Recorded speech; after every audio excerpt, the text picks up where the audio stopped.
Lava flow sa Bulkang Mayon na itala ng PHIVOLCS kagabi. Paglikas sa mga residente at mga alagang hayop mula sa danger zone nagpapatuloy. Sa dagdag na detalye, makakasama natin si Jessica Kalinog ng GMA Regional TV Balitang Bicolandia live sa Legazpi City. Jessica?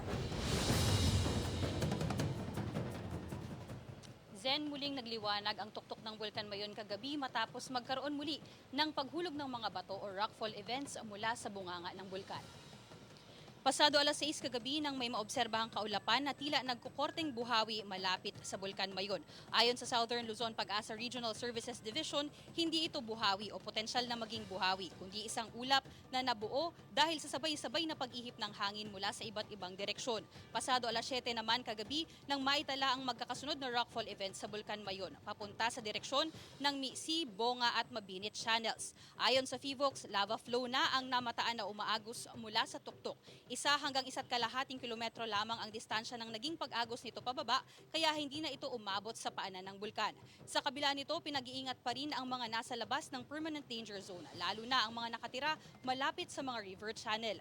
Nailikas na rin mula pa noong Biyernes ang mahigit 3,000 na pamilya o nasa 12,000 katao na nakatira sa 6-kilometer permanent danger zone. Mahigpit namang binabantayan ngayon ng kapulisan at ng mga sundalo ang entry at exit points mula sa mga nasabing lugar.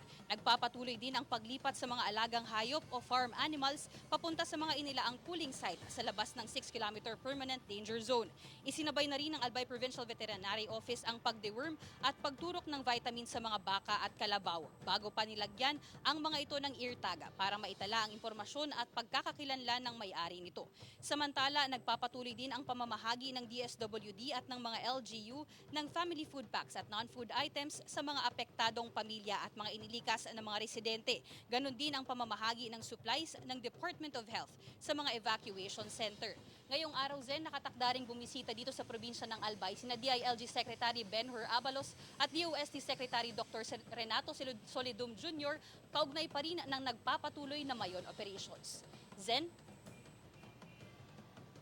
Mag-ingat kayo at maraming salamat, Jessica Kalinog ng GMA Regional TV Balitang Bicolandia.